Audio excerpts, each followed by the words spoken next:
Assalamualaikum warahmatullahi wabarakatuh.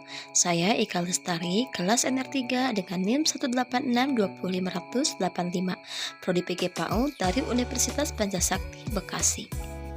Pada kali ini, saya akan memenuhi tugas UTS dengan mata kuliah Metode Perkembangan Moral dan Agama dengan dosen pengampu Bunda Dr. Randa Rizawati, MSI. Pada video kali ini, saya akan memaparkan materi tentang perkembangan kesadaran beragama pada anak usia dini. Berikut pemaparannya. Perkembangan kesadaran beragama pada anak usia dini. Perkembangan agama pada anak yang dimaksudkan di sini adalah anak pada fase pertama yaitu usia prasekolah dan fase kedua yaitu anak usia sekolah 6-12 tahun. Dalam fase pertama ini, dunia lahiriah dan batiniah anak masih belum terpisahkan. Artinya, anak belum dapat memahami perbedaannya. Isi lahiriah dan isi batiniah masih merupakan kesatuan yang bulat. Oleh karena itu, penghayatan anak diekspresikan secara spontan dan jujur dalam setiap mimik, gerak, tingkah laku, dan bahasanya. Pengertian kesadaran beragama. Dalam hal ini, kita meninjau dari istilah Zakiyah Derajat yang membahas tentang kesadaran beragama. Kesadaran agama adalah bagian atau segi yang hadir atau terasa dalam pikiran dan dapat dilihat gejalanya melalui introspeksi. Dapat dikatakan bahwa kesadaran beragama adalah aspek mental atau aktivitas agama. Sedangkan pengalaman agama adalah unsur perasaan yang membawa kepada keyakinan yang dihasilkan oleh tindakan. Hal-hal yang menunjukkan sikap keagamaan menyangkut dengan segala kejiwaan. Yang pertama, sikap beragama merupakan kemampuan untuk memberi makna ibadah terhadap perilaku anak dan kegiatan melalui langkah-langkah yang bersifat fitrah menuju manusia yang seutuhnya. Yang kedua, sikap beragama merupakan suatu hal yang sangat penting untuk diperlukan, karena spiritual adalah dasar tumbuhnya harga diri, moral dan rasa memiliki, memberi arah dan arti pada kehidupan. Dan yang ketiga, sikap beragama merupakan suatu kepercayaan akan adanya kekuatan non-fisik yang lebih besar daripada kekuatan dari manusia dan suatu kesadaran yang menghubungkan manusia langsung kepada Sang Maha Pencipta.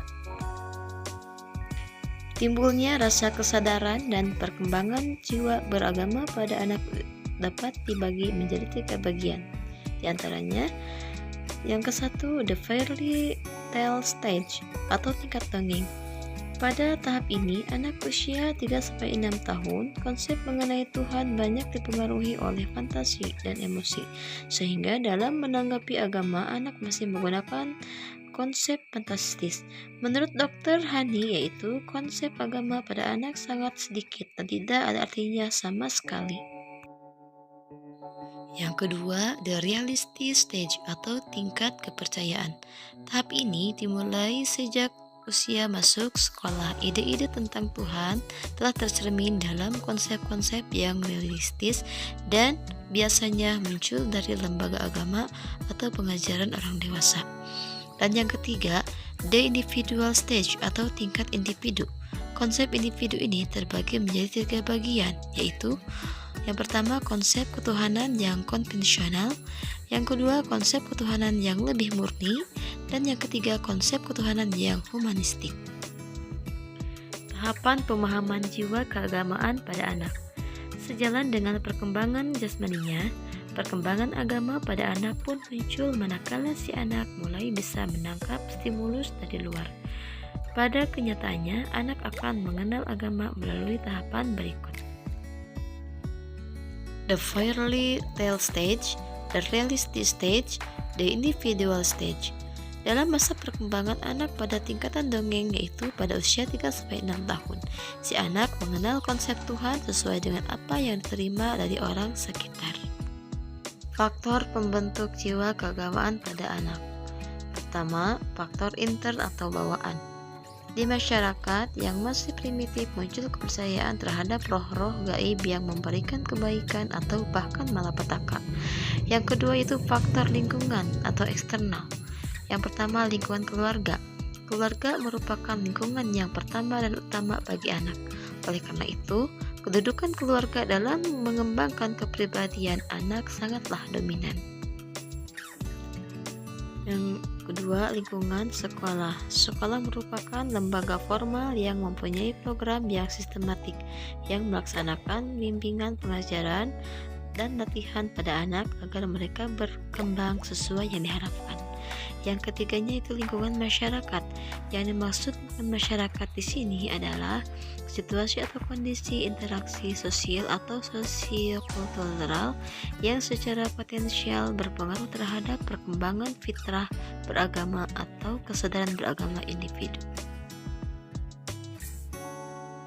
Kesimpulannya, dari berbagai referensi yang saya ambil, saya berkesimpulan bahwa perkembangan agama pada anak melalui proses tahapan pemahaman yang diawali dengan konsep Tuhan yang sangat sederhana, kemudian akan berlanjut pada pemahaman yang mendalam.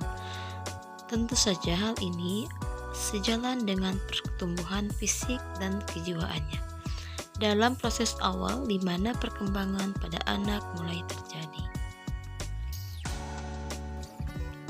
Rupanya sekian penyampaian materi dari saya. Mohon maaf apabila ada kesalahan. Wabillahi taufiq wal hidayah. Wassalamualaikum warahmatullahi wabarakatuh.